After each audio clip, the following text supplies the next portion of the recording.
주님을 바꾸지 하늘이. 여러분 추석 명절 잘 세셨습니까?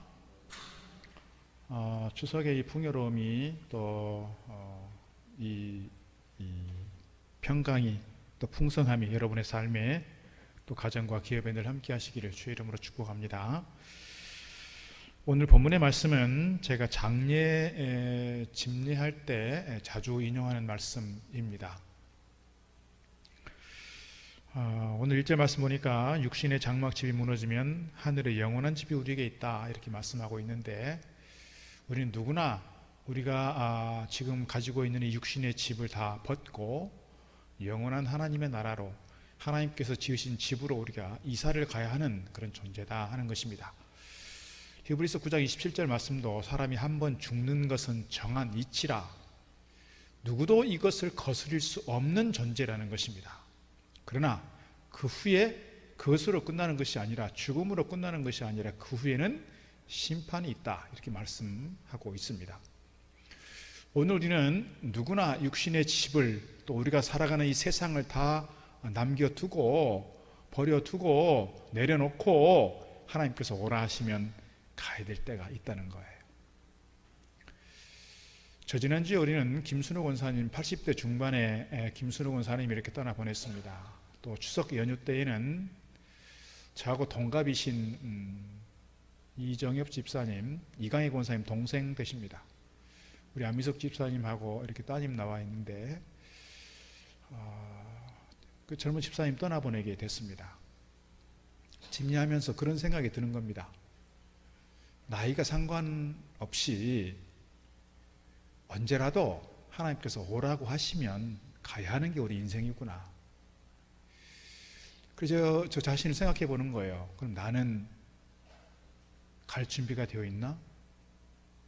하나님께서 언제라도 너 그만하고 와라 하고 부르시면 육신의 집을 다 내려놓고 다 비워두고 떠날 준비는 되어 있나? 그런 생각을 하게 되는 겁니다. 목사님 90 다 된 저도 있는데 60도 안 된 목사님이 그런 말씀하십니까? 이렇게 말씀하실 수 있겠습니다만, 몇 년 전에 우리 교회에 15살짜리가 갔잖아요. 38살 젊은 집사님 갔잖아요. 이제 50 갓 된 권사님 가셨잖아요. 나이가 무슨 상관이 있습니까? 하나님께서 오라 하시면 가야 하는데요. 다 내려놓고 가야 하는데요. 오늘 우리가 이 죽음의 문제 앞에서, 사실 오늘 설교는 좀 무거운 주제일 수 있겠습니다만은 오늘 말씀을 조금 더 우리가 함께 나누고 싶은 그런 마음이 와서 이 말씀 나누게 되었습니다. 누구나 인생을 정리할 때가 곧 온다는 점에서 오늘 말씀을 묵상하면서 우리가 과연 이 땅 가운데 어떻게 살아야 하는지, 그리고 무엇을 소망하면서 무엇을 사모하면서 살아가야 하는지 오늘 말씀 속에서 좀 함께 은혜 받기를 원합니다. 첫 번째 드리고 싶은 말씀은요, 우리 인생에는 두 종류의 집이 있다는 것입니다. 우리 인생에는 두 종류의 집이 있다. 오늘 그 두 종류의 집이 뭐냐? 1절 보니까 이렇게 기록합니다. 만일 땅에 있는 우리의 장막집이 무너지면 땅에 있는 우리의 장막집이 있다는 거예요. 우리가 살아가는 집이 있고 육신의 집이 있고, 또 우리가 뭐 몇 평에 살건, 아파트에 살건, 단독주택에 살건, 자가에 살건, 월세를 살건, 어디에 살든 내가 사는 집이 있는데, 이 집이 언젠가는 무너질 때가 온다. 언젠가는 비우고 떠나야 될 때가 온다. 그러고 나면 뭐예요? 하나님께서 지으신 집, 곧 손으로 지은 것이 아니요 하늘에 있는 영원한 집이 우리에게 있다는 것입니다. 두 종류의 집, 우리가 육신이 머물고 있는 육체의 집도 있고 내가 사는 집이 있다. 또 하나의 집은 하늘에 있는 영원한 집이 있다. 이 두 가지 종류의 집이 있다는 것을 우리가 늘 기억하면서 잊지 않고 사는 것이 중요하다, 이런 말씀 드릴 수가 있는 것입니다. 중요한 것은 하늘에 있는 영원한 집이 우리에게 있음에도 불구하고 하늘에 있는 영원한 집이 있다는 사실을 믿지 못하는 사람들이 있습니다. 또 교회를 다니면서도 이것을 기억하지 못하는 사람이 있습니다. 이것을 잊어먹고 사는 사람들이 있습니다. 그러니까 무엇에 집중하고 살아갑니까? 무엇에 집착합니까? 우리가 살아가는 이 세상에 대해서 집착하고 살아갑니다. 그러니까 집값이 조금 오르면 막 기분이 좋고, 집값이 좀 떨어지면 기분이 안 좋고, 집 주인들은 그러겠죠. 자가이신 분들은, 새를 사시는 분들은 집값이 올라가면 반대겠죠. 집값이 올라가면 내가 언제나 집 사볼 수 있나, 집값이 떨어지면 내가 조금만 더 모으면 집 사겠구나, 그런 기대감을 갖게 되고요. 이 세상에 집착하면서 이 세상에 집중하며 살아가는 사람들은 우리의 환경, 조건, 상황에 따라서 내 마음이 일희일비합니다. 요동을 칩니다. 좀 살만하다 싶으면 막 너무 기분이 좋고, 좀 힘들다 싶으면 너무 괴로워하고 절망하고 좌절하고 자기 삶을 포기합니다. 어쩌면 이것이 우리 인생인지 모르겠습니다. 성경에 보면 성경의 많은 인물들 가운데에서 어찌 보면 출세의 길, 성공의 길, 누가 봐도 부러워할 만한 그런 좋은 길이 있음에도 불구하고 이 평탄한 길을 포기하고 출세의 길을 포기하고 오직 예수 그리스도만을 위해서, 복음을 위해서, 선교를 위해서 자기 일생을 다 헌신했던 그 사도 바울이야말로 그의 인생의 과정 속에서 많은 험난한 과정들이 있었고 고난이 있었고 시련이 있었음에도 불구하고 원망하고 불평하고 절망하는 것이 아니라 그 가운데서도 기뻐하고 그 가운데서도 감사하고 그 가운데서도 평강 가운데 살았던 가장 대표적인 인물일 것입니다. 사도 바울이 그렇습니다. 사도 바울이 그렇게 험난한 삶의 과정 속에서 목숨을 걸고 복음을 전하고 많은 생명의 위협을 당하면서도 나는 기쁘다, 감사하다, 그리고 평안하다 할 수 있었던 것은 천국에 대한, 영원한 하나님의 나라에 대한, 하나님께서 손으로 지으신 그 영원한 집이 있다는 사실을 분명히 믿고 그 하나님의 나라를, 그 영원한 집을 계속해서 사모하면서 달려갔기 때문에 그가 순교할 수 있었고 순교의 피를 흘려 하나님께 제물로 드릴 수 있었던 것이라 그렇게 믿습니다. 여러분은 무엇에 집중하고 살아가십니까? 육신의 집에 집중하고 살아가십니까? 영원한 집에 집중하고 살아가십니까?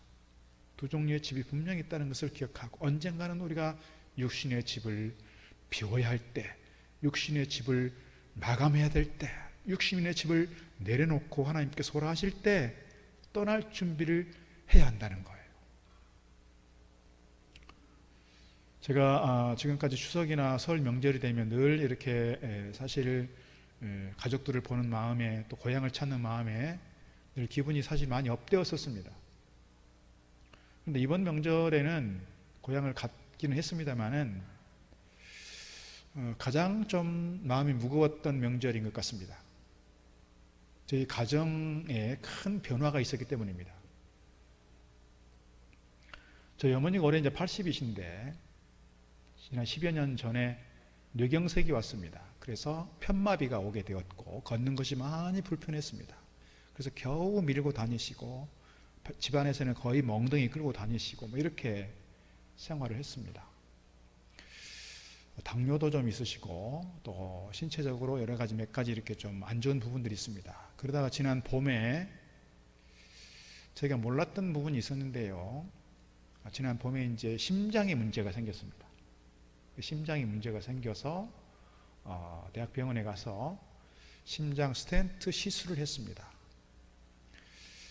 그런데 심장 검사를 하다 보니 스텐트 심는 걸로만 되는 게 아니고 심장 판막에 문제가 생겨서 언제라도 위기가 올 수 있다. 그런 좀 무서운 얘기를 들었습니다. 그래서 나름 대학병원이고 자기 나름대로 그분들이 자랑했어요. 우리 의료진들 참 좋습니다. 그렇게 자랑을 해놓고서 수술 날짜 잡고 수술하자고 해놓고서 정작 수술하려고 하다가 이분들이 포기했어요. 잠정 보류한 것이죠, 쉽게 말하면. 이유는 뭐냐면 우리 김순호 원사님처럼 수술하다가 잘못될 수 있는 가능성이 너무 많다. 당도 있지, 뇌경색이 왔지, 나이도 많지, 마취해서 깨어나지 못할 수 있다, 수술하다가 갈 수 있다, 회복되는 과정에서 갈 수 있다. 이런 여러 가지 위험성 때문에 이것을 감수하기가 어렵다 해서 의료진들이 손을 놔버린 거예요. 지난 3년 정도 주간보호센터에 이렇게 다니시면서 생활을 하셨습니다. 그러다가 이제 봄에 심장 문제가 생기면서 집에 요양보호사 선생님들을 모시면서 집에서 생활하셨습니다. 그런데 몸에 좀 이상이 생기니까 병원에 갈 일이 있는데 이 요양보호사 선생님이 병원을 못 모시고 가는 거예요. 어머님이 거동이 어려우니까 당신 차가 있음에도 불구하고 모시고 병원을 갈 수가 없어서 제가 내려가서 급하게 막 이렇게 하루 만에 병원을 가서 왔다 오고 그날 밤에 올라오고 막 이런 일이 생기는 겁니다. 그런데다가 또 하루에 3시간밖에 같이 있지 못하니 나머지 시간 혼자 있어야 하고 주말에는 뭐 오롯이 혼자 시간을 지내야 합니다. 언제 심장에 문제가 생길지 모르는 위급한 상황에서 홀로 둘 수가 없어서 가족들이 회의를 한 겁니다. 요양원으로 모시자.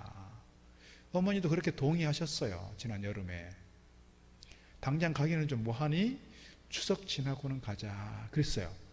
그래서 추석 때 모시고 올라오게 됐어요. 형님 집 근처에 있는 요양원에 미리 알아서 예약을 했고 어제 그제 입소를 했습니다.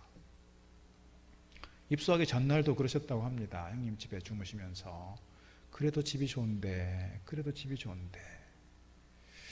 어머니께서 동의는 하셨어요. 건강에 문제가 있고 우리 자녀들 상황이 어머니를 이렇게 늘 모실 수 없는 상황이라는 걸 인식을 하셔서 오케이는 했는데 입소를 앞두고 마음이 흔쾌하지가 않는 거예요.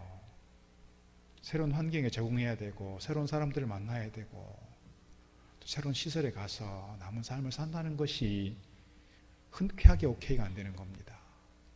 그래서 저도 그런 이야기를 들으면서 참 마음이 무거웠습니다. 나로서는 우리로서는 최선을 다해서 가장 안전한 곳이라고 생각해서 모시게 되는데 어머니의 마음이 저렇게 힘드시구나. 그런 과정이 있었습니다. 또 하나의 일은 그 과정 속에서 생겨나는 일입니다. 저희 시골 집을 정리를 해야만 했습니다. 좀 집이 좀 이상하게 진행이 되면서 이렇게 맹지처럼 되어버렸습니다. 그래서 그 주변에 있는 다른 그 큰 땅을 개발했던 사람에게 이제 땅을 넘기는 또 집을 통째로 넘기는 상황이 됐는데 해봐야 뭐 1,000만 원도 안 되는 작은 땅입니다. 작은 집이고. 45년 전에 제가 중학교 2학년 시절에 손수 벽돌을 찍어서 이렇게 벽돌을 쌓아서 지었던 집입니다. 목수 이틀, 구들장 놓는 분 하루 이렇게 손을 빌렸고 나머지는 다 저희 아버지께서 친히 다 하셨어요. 자작으로.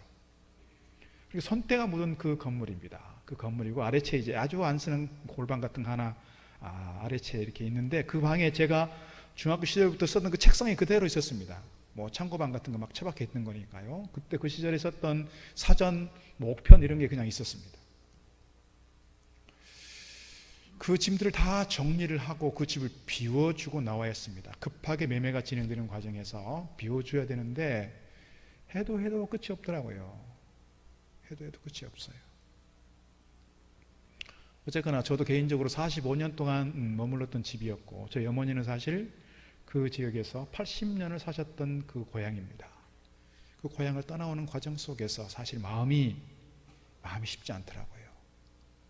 내 자신을 정리하는 것 같고 이번에 이 코로나 백신을 맞으면서 주변에 한 목사님은 그러시더라고요. 2차 때 워낙 힘들다고 하고 부작용도 난다고 하니 2차를 맞으면서 자기 나름의 정리를 했다고 그러더라고요. 혹시 내가 부작용이 심해져서 못 깨어나고 못 일어나면 어떻게 될까 봐 목회에 대해서 자기 가정사에 대해서 자기 뭐 이렇게 재정 문제에 대해서 정리하신 분이 계시더라고요. 필요할지 모르겠습니다. 근데 저는 이번에 이제 고향 땅을 그렇게 정리하고 올라오면서 물론 어머니께도 또 친척들에게도 그런 말씀 드렸습니다. 제가 종종 기회 되면 휴가를 내서라도 어머니 모시고 내려갈게요 했지만 워낙 장거리이다 보니 어머님이 너무 힘들어 하셔요. 장거리 차를 타고 오시는 거를 이번에 10시간을 타고 올라왔는데 너무너무 힘들어 하셨어요. 이렇게 토하시고 화장실도 자주 가셔야 하고 그래서 앞으로 몇 번이나 더 갈 수 있을까 그런 마음이 있습니다. 어쨌거나 집을 정리를 해야 하고 살아왔던 고향을 정리를 한다는 것이 어찌 보면 나의 인생을 정리할 때 그런 마음이 있겠구나 그런 생각을 하게 됐습니다. 여러분은 육신의 집을 정리할 준비가 다 되셨는지요? 하나님께서 언제라도 오라 부르시면 떠날 준비가 되셨는지요? 오늘 말씀 속에서 우리 스스로를 좀 돌아볼 수 있으면 좋겠다 그런 마음이 있습니다. 우리 교회도 연세 많으신 어르신들을 자제분들이 이렇게 오랜 시간 동안 이렇게 친히 모시는 가정들이 몇 분 계십니다. 사실 쉽지 않고 어려운 일 아니겠습니까? 연세 많으신 어르신들도 거동도 불편하실 텐데 하신데 이렇게 옆에서 계속해서 보살펴드리고 돌본다는 것이 어려운 일이지만 참 제가 볼 때 그런 분들을 볼 때마다 제 가슴이 따뜻해집니다.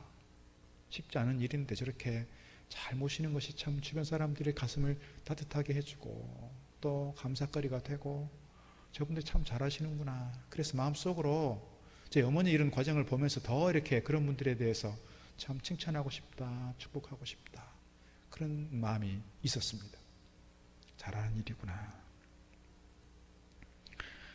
말씀으로 다시 돌아가면 사도 바울이 세상을 살아가면서 많은 고난을 겪었습니다. 시련이 있었습니다. 그러나 사도 바울은 그 시련과 혼란 때문에 결코 원망하거나 좌절 가운데 절망 가운데 있지 않았다는 거예요.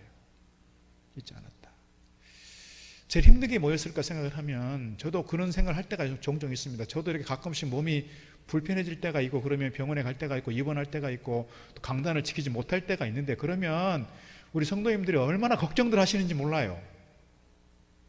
제가 안색만 조금 달라져도요 막 이렇게 자꾸 걱정스럽게 물어보시는 분들이 계세요. 살이 좀 빠지면 왜 살이 빠졌냐, 뱃살이 빠지면 이 배가 어디 갔냐고 그러시는 분 계시고요. 오히려 뱃살 빠진 게 좋은 일인데 어르신들도 그게 아닌가 봐요. 그러니까 좀 이렇게 포동포동해야 좋은 것 같은데 이게 좋은 건 아니잖아요. 좀 적당하게 이렇게 유지를 해야 되는데 예전에 보니까 어떤 권사님이 이 배는 어디 갔습니까? 이렇게 만지시더라고요. 사도 바울도 육체의 가시 때문에 아마 목회하면서 많이 힘들었을 것 같습니다. 그래서 하나님께 간절히 기도했어요. 하나님께서 그의 육체의 가시를 빼주지 않고 질병을 고쳐주지 않고 하나님께서 하시는 응답이 있어요. 고린도후서 12장 9절 나에게 이르시기를 내 은혜가 내게 족하도다 이는 내 능력이 약한 데서 온전하여짐이라 하신지라 그러므로 도리어 크게 기뻐함으로 나의 여러 약한 것들에 대하여 자랑하리니 이는 그리스도의 능력이 내게 머물게 하려 함이라 그랬어요. 내 은혜가 내게 족하도다. 오히려 약한 데서 능력이 나타난다. 이것이 사도 바울의 고백이고 하나님께서 들려주시는 메시지였습니다. 그렇게 받은 거예요. 그 육체의 가시 왜 하나님 빼주지 않습니까? 그렇게 원망하는 것이 아니라 내 은혜가 내게 족하도다 음성 듣고 그것을 잘 받은 겁니다. 고린도서 4장 16절 18절에 이렇게 말씀합니다. 그러므로 우리가 낙심하지 아니하노니 우리의 겉사람은 낡아지나 겉사람은 후패해지나 겉사람은 나이가 많아지면서 주름도 생기고 허리에 힘도 떨어지고 이렇게 기력도 떨어지고 힘들지만 그러나 우리의 속사람은 날로 새로워지도다. 18절 우리가 주목하는 것은 보이는 것이 아니요 보이지 않는 것이니 보이는 것은 잠깐이요 보이지 않는 것은 영원함이라 그랬습니다. 우리가 육체 가운데 살아가면서 살아가는 이 100년도 안 되는 이 시간 하나님께서 보실 때는 점 같은 시간이에요. 순간 같을 뿐임이라 그랬어요. 이거 잠깐이면 지나간다는 거예요. 무엇에 비해서 하나님 나라에서 영원토록 주님과 함께 왕노릇할 걸 생각하면 우리가 살아가는 이 세상에서의 고난, 이 세상에서의 시련 이것이 잠깐 지나간다는 거예요.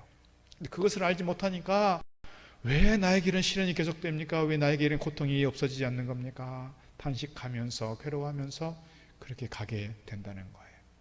오늘 우리가 살아가면서 우리가 육체를 입고 살아가는 우리 인생이 또 이 땅에 발을 딛고 살아가는 우리가 이 세상에서 일희일비하지 않으면 좋겠어요. 왜냐하면 우리는 언젠가는 이것을 다 버려두고 내려놓고 가야 할 때가 있기 때문에 그래요. 그 무엇도 손에 쥐고 갈 수가 없어요. 다 내려놓고 갈 수밖에 없습니다.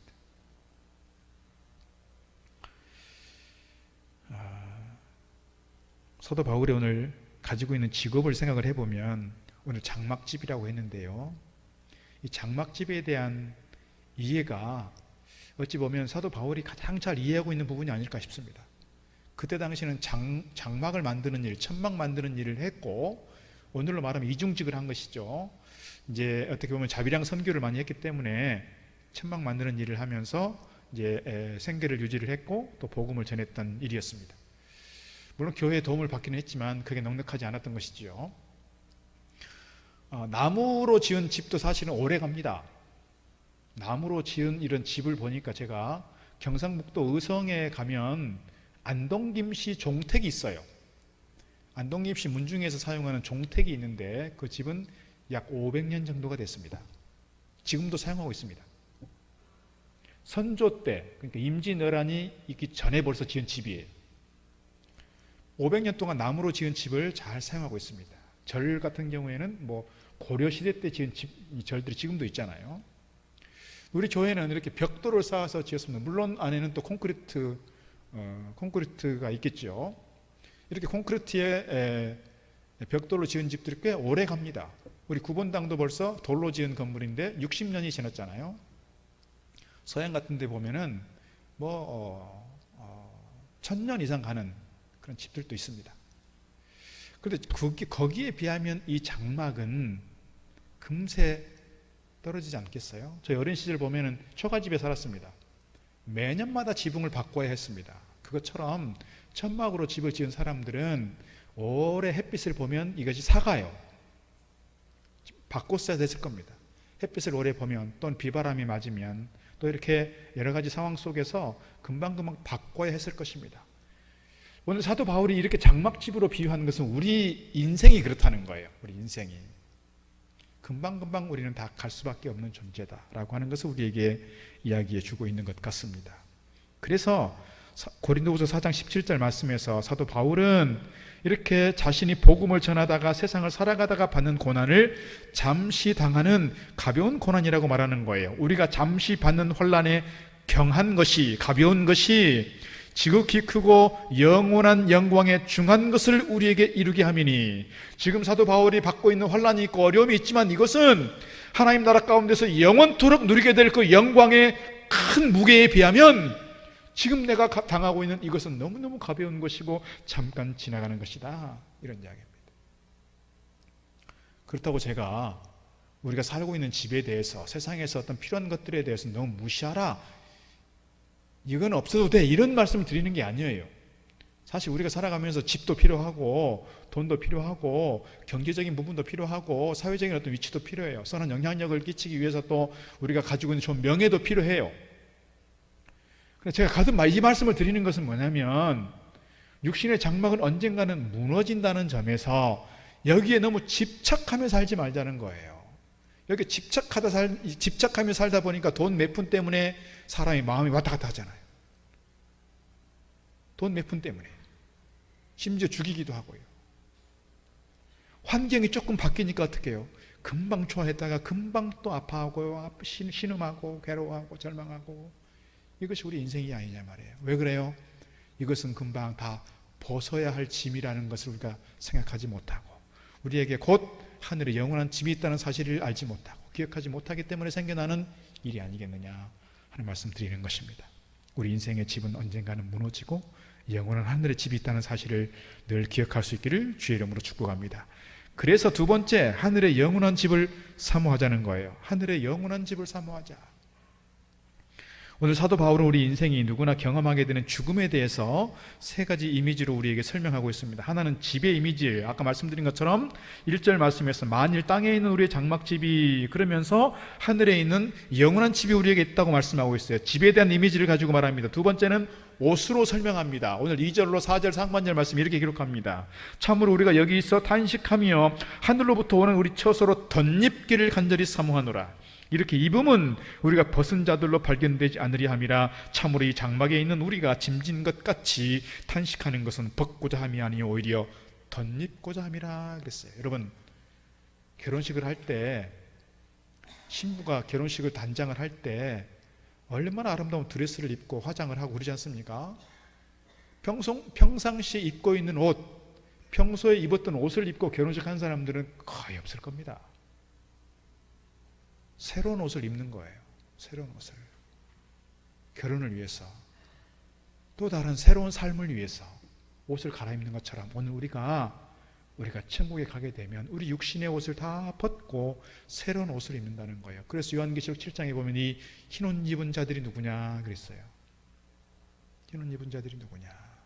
이 사람들은 환난을 이겨낸 사람들입니다. 오늘 우리가 이렇게 옷을 벗어야 될 때가 오는 줄로 믿습니다. 세 번째는 씨앗으로 설명하고 있는데요. 4절 하반절에서 이렇게 말씀하고 있습니다. 죽을 것이 생명에 삼킨 바 되게 하려 함이라 그랬습니다. 씨앗이 죽고 썩으면 그것으로 끝나는 것이 아니라 새로운 싹을 내고 그것이 잘 자라서 좋은 결실을 얻게 되는 것처럼 이 씨앗이 죽는 것은 죽음으로 끝나는 것이 아니라 이것이 생명에 의해서 삼킨 바 되었다는 거예요. 우리가 이 땅 가운데 살아가면서 마지막 시간, 죽음의 시간을 맞는 것은 죽음으로 끝나는 것이 아니라 영원한 생명이 우리의 죽음을 삼킨 바 되었다는 거예요. 이것을 알지 못하면 뭐예요? 계속해서 죽음 앞에 슬퍼할 수밖에 없고 탄식할 수밖에 없다 하는 거예요. 그래서 오늘 사도 바울은 하늘로부터 오는 처소를 간절히 사모한다고 말씀합니다. 2절 하반절, 하늘로부터 오는 우리 처소로 덧입기를 간절히 사모하노라. 8절 말씀도 그렇습니다. 차라리 몸을 떠나 주와 함께 있는 것, 우리가 담대하여 원하는 바는 차라리 몸을 떠나 주와 함께 있는 그것이라. 사도 바울이 복음을 전하다가 너무 많은 고생을 했어요. 고난을 당했어요. 핍박을 당했어요. 생명의 위협을 느꼈어요. 돌로 맞았어요. 너무너무 어찌 보면 괴로운 인생 살아가는 거예요. 세상에 누가 봐도 사도 바울의 인생을 성공했다고 말할 수 없을 거예요. 그런데 그는 그 상황 속에서 내가 너무 이렇게 힘들긴 하지만 그래서 차라리 주님과 함께 있으면 좋겠다. 근데 문제는 그것으로 끝나는 게 아니라는 것이죠. 내가 빨리 천국 가면 좋겠다. 예전에 80년대, 90년대는 어르신들이 그랬습니다. 대부분 어르신들은 내가 빨리 가면 좋겠다. 요즘에는요, 우리 어르신들이 물론 개 중에 내가 빨리 가면 좋겠어 하시는 분들은 되게 아픈 분들이 그러시는 거고요. 백수가 다 되었음에도 불구하고 이 좋은 세상 좀 더 살다 가야지 왜 빨리 갑니까? 이런 분들 계시다고요. 이렇게 세상이 좋아졌는데 30년, 40년 전에는 전혀 예상할 수 없었던 새로운 시대에 우리가 살아가고 있잖아요. 윤택함을 누리고 있잖아요. 이렇게 살기 좋아진 세상 내가 조금 더 누리고 살아야지 뭐 벌써 갑니까? 이런 분들이 있더라는 거예요. 중요한 건 뭐냐면 내가 언제까지 살든 하나님께서 정하신 것이고 내 마음대로 정하는 것이 아니잖아요.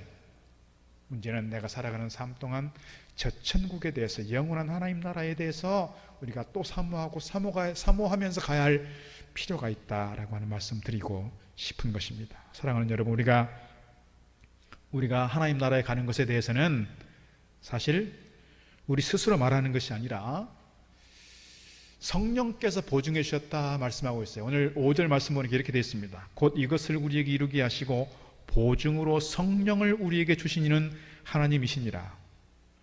여러분, 예수 그리스도를 구주로 믿고 예수님을 나의 구주로 모시는 사람들 다 하나님께서 거룩한 당신의 백성으로 삼아주시고 우리를 위해서 하늘의 집을 예비하신 줄 믿습니다. 누가 보증한다고요? 성령께서 우리를 향해서, 우리가 가장 중요한 도장이 뭐예요? 인감도장이잖아요. 인감도장보다도 더 확실하게 성령께서 보증해 주신다. 무엇을? 우리를 위해서 하늘의 영원한 집이 준비되어 있다는 것을, 믿음의 사람들은 누구나 저 천국에 들어갈 수 있다는 것을 확실하게 보증해 주셨다라고 말씀하고 있습니다. 이 믿음 가지고, 이 확신을 가지고 남은 삶을 힘있게 달려가는 저와 여러분 되기를 주의 이름으로 축복합니다. 그래서 세 번째 하나 더 말씀드리고 싶은 것은, 이렇게 영원한 하늘의 집을 사모하는 사람들은 어떻게 살아가느냐? 사명을 따라 살아간다 이거예요. 사명을 따라서. 오늘 9절 10절에서 이렇게 말합니다. 그런즉 우리는 몸으로 있든지 떠나든지 주를 기쁘시게 하는 자가 되기를 힘쓰노라. 이는 우리가 다 반드시 그리스도의 심판대 앞에 나타나게 되어 각각 선악간에 그 몸으로 행한 것을 따라 받으려 함이라. 사도 바울이 늘 강조하는 것은 내가 먹든지 마시든지, 내가 몸으로 있든지 몸을 떠나든지 어떤 사람이 되겠다? 주님을 기쁘시게 하는 자가 되겠다. 주님께 영광 돌리는 삶을 살겠다 이거예요. 그 이유가 뭡니까? 10절 말씀, 우리가 다 반드시 그리스도의 심판대 앞에 서게 될 때가 있다는 거예요. 성경에 보면 두 번의 심판대가 있다고 그럽니다. 히브리서 9장 27절 말씀하는 건 뭡니까? 사람이 한 번 죽는 건 정한이 있죠. 그 후에는 반드시 심판이 있다 그랬어요. 그 심판은 뭐예요? 구원받을 자와 구원받지 못할 자가 있다. 1차 심판이에요. 두 번째는 뭐예요? 주님 앞에서 구원받을 자들이 또 다른 심판이 기다리고 있다는 거예요. 그것이 오늘 10절에 말하는 심판대예요. 어떤 심판이에요? 내가 어떻게 살았는지, 내가 살았던 그 모습 가지고 주님께서 우리에게 상급의 심판을 내린다는 거예요. 고린도전서 3장에서 말씀하는 게 바로 그 내용입니다. 고린도전서 3장 10절 말씀 보니까 내게 주신 하나님의 은혜를 따라 내가 지혜로운 건축자와 같이 터를 닦아두며 다른 이가 그 위에 세우나 각각 어떻게 그 위에 세울까를 조심하를지니라. 우리가 그리스도라고 하는 터 위에 집을 세우는데 집을 어떻게 세울지, 무엇으로 세울지를 우리가 조심해야 된다는 거예요. 11절, 이 닦아둔 것 외에 능히 다른 터를 닦아둘 자가 없으니 이 터는 곧 예수 그리스도라. 예수 그리스도라고 하는 터 위에 우리가 집을 세우는데 어떻게 집을 세우느냐? 12절, 만일 누구든지 금이나 은이나 보석이나 그랬어요. 금이나 은이나 보석같이 귀한 것으로 헌신하면서 섬기면서 충성하면서 세우는 집이 있다. 또 어떤 집이 있어요? 나무나 풀이나 짚으로. 너무 쉽게 구할 수 있는 것들이잖아요. 너무 쉽게. 예수는 믿지만 헌신하지 않아요. 대충 하려고 해요. 적당히 하려고 해요. 쉽게 하려고 해요. 그래서 뭘로? 나무나 풀이나 짚으로 집을 세울 수 있다. 문제는 뭐예요? 13절, 그 사람의 공적이 나타나게 된다. 그 공적은 언제? 그날에. 그날은 어떤 거예요? 그리스도의 심판대 앞에 서게 되었을 때. 그날의 공적을 밝히리니 이는 불로 나타내고 그 불이 각 사람의 공적이 어떠한 것을 시험할 것이라. 만일 누구든지 그 위에 세운 공적이 그대로 있으면 상을 받고 불에 홀라당 타버리는 것이 아니라 불이 있지만, 불로 심판하지만 금이나 은이나 보석으로 열심히 헌신하며 충성하며 사명 감당했던 사람들은 그것이 그대로 남아있다는 거예요. 그런데 문제는 뭐예요? 나무나 짚이나 풀로 집을 지은 사람들은 이것이 불이 왔을 때 홀라당 타버리고 남는 것이 뭐예요? 죄밖에 없어요. 죄밖에 없다. 그래서 15절, 누구든지 그 공적이 불타면 해를 받으리니 그러나 자신은 구원을 받되 불 가운데서 받은 것 같으리라 그랬어요. 불 가운데서 구원받는다는 게 뭐예요? 구원은 받아요. 근데 불 가운데 재처럼 부끄러운 구원을 얻게 될 거다. 우리가 남은 삶을 어떻게 살아가야 되느냐? 고린도전서 15장 58절에서 말씀합니다. 그러므로 내 사랑하는 형제들아, 견실하며 흔들리지 말고 오직 주의 일에 더욱 힘쓰는 자들이 되라. 이는 너희 수고가 주 안에서 헛되지 않은 줄 내가 안다. 이거예요. 주님 앞에서 열심히 헌신하고 충성하며 사명 감당한 그 수고의 땀을 누가 기억해 준다는 거예요? 옆에 있는 목사가, 옆에 있는 장로님이, 옆에 있는 누군가가 기억해 주는 것이 아니라 우리 하나님께서 기억해 주신다는 거예요. 이것이 헛되지 않다 말씀하고 있습니다. 헛되지 않다. 미국에 있는 가정사역 기관인 패밀리 터치라고 하는 이 가정사역 기관의 정정숙 원장님의 간증입니다. 자기 남편에 대한 이야기입니다. 정태도 박사인데 이분이 젊은 시절에 46세에 별세했습니다. 그분이 어느 날 테니스를 치다가 테니스 라켓을 떨어뜨렸어요. 그리고 커피를 마시다가 커피를 놓치게 되면서 이렇게 도대체 이게 무슨 현상인가, 이게 왜 갑자기 이렇게 힘이 빠지는 걸까, 손에. 가서 병원에 가서 정밀 검진을 했습니다. 병명은 근위축증이었습니다. 의사들이 판단합니다. 3년 못 넘어갑니다. 그때부터 이분이 열심히 타자를 치면서 이렇게 박사학위 논문을 쓰고 있는 중인데 손을 할 수가 없어요. 그러니까 그 아내 되시는 그 원장님이 남편 대신에, 남편은 그냥 입으로 불러주고 이 아내는 다 마무리 8개월 동안 열심히 했어요. 그래서 박사학위는 겨우 통과가 됐어요. 박사학위를 받고 나니까 한국에서 대학 교수로 초빙이 또 이렇게 어플라이가 됐고 결정이 됐어요. 근데 문제는 가서 할 수가 없어요. 왜? 자기 스스로 뭔가를 할 수 없으니까. 거기다가 폐렴 증상까지 왔습니다. 병원에서는 장례 준비해야 됩니다 그랬어요. 그래서 마음을 다 비우고 장례 준비를 하고 있는데 무식 중에 있던 그 남편이 어느 순간 눈을 떴어요. 내가 더 살고 싶다. 왜 하나님 나를 좀 더 살려주시지, 아직도 할 일이 많은데 막 원망하고 탄식하면서 이렇게 기도했어요. 근데 할 수 없이 이제 삶을 포기하려고 했는데 갑자기 장례를 준비하는 상황 속에서 그 눈을 뜨고 이렇게 말하는 겁니다. 여보, 내가 더 살아야겠어. 지금까지 살면서 자기가 하지 못했던 것들을 좀 만회하고 싶은 마음이 생긴 겁니다. 의지가 막 생겼어요. 기적같이 살아나게 되었고 그가 5년을 더 살게 됐습니다. 그 5년 살아가면서 힘들지만 얼마나 힘들겠어요. 근육에 힘이 하나도 없는데요. 그렇지만 많은 사람들에게 간증을 하고 많은 사람들을 주기로 인도하고 남은 삶을 열심히 살았어요. 시간이 있을 때마다 아내 되는 그분에게 이렇게 말했다고 합니다. 여보, 천국은 반드시 있어. 내가 갔다 왔잖아. 잠시 사는 이 세상 떠나서 천국 들어갈 때 부끄럽지 않게 열심히 살아야 돼. 우리가 그런 것 같습니다. 우리가 이 세상 살아가면서 많은 걸 누리고 사랑하는 것 중요한 일이고 우리에게 소중한 것이고 얼마나 감사한 일인지 몰라요. 그러나 중요한 것은 우리가 세상 가운데 살아가면서 주님 앞에 설 것을 늘 기억하고 가야 됩니다. 영원한 하나님의 세계, 하나님의 나라, 하늘의 집이 있다는 걸 기억하고, 문제는 그 하나님의 집에 가게 될 때 주님 앞에서 심판대 앞에 서게 될 때 우리가 무엇으로 섬겼느냐, 무엇으로 헌신했느냐에 따라 그것을 그대로 받게 된다는 거예요. 사랑하는 성도 여러분, 오늘 우리는 누구나 우리 육신의 장막집을 벗고 가야 될 때가 있습니다. 내려놓고 가야 될 때가 있습니다. 오라고 하면 떠나야 할 때가 있습니다. 우리가 떠날 때 그냥 떠나가는 것이 아니라 영원한 하나님의 나라, 영원한 하늘의 집이 있다는 것을 믿음으로 우리가 소망하면서 사모하면서 믿음으로 살아가기를 주의 이름으로 축복합니다. 더 나아가서 남은 시간 주님 앞에 서서 내가 부끄럽지 않은 구원을 얻고 주님 앞에서 의의 면류관의 주인공이 되겠다고 하는 그런 거룩한 마음 가지고 남은 삶을 힘써 사명 감당하는 저와 여러분 되기를 주의 이름으로 축복합니다. 기도하겠습니다. 하나님 아버지, 오늘 우리가 누구라도 이 세상에 한 번 왔으면 가야 하는 것이 우리 인생이고, 우리 인생이 가지고 있는 많은 장막집을 결국은 내려놓고 가야 하는 것이 우리 인생인 줄로 믿습니다. 그것으로 끝나는 것이 아니라 하나님께서 지으신 집, 영원한 하늘의 집이 있다는 것을 저희가 믿습니다. 확신합니다. 성령께서 보증해 주신 줄로 믿습니다. 오늘 우리가 이 땅 가운데 소망이 아니라, 이 땅 가운데 집착하며 살아가는 것이 아니라 늘 천국을 바라보며 주님 나라를 소망하며 달려가게 하시고 하늘의 영원한 집에 대하여 극히 사모하는 마음으로 달려가도록 인도하여 주옵소서. 뿐만 아니라 우리 남은 삶이 우리에게 주어진 거룩한 사명 힘써 감당하는 귀한 삶이 되게 하시고, 인생의 경주, 믿음의 경주 잘 감당하여서 주님 앞에 주님 앞에 섰을 때에 잘하였다 칭찬받게 하시고 의의 면류관, 생명의 면류관 누릴 수 있는 주인공들 다 되도록 인도하여 주옵소서.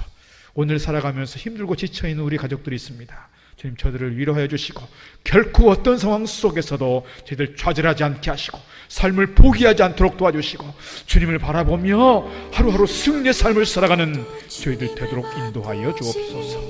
예수님 이름으로 기도드리옵나이다. 아멘. 다른 어떤 은혜 구하지 않아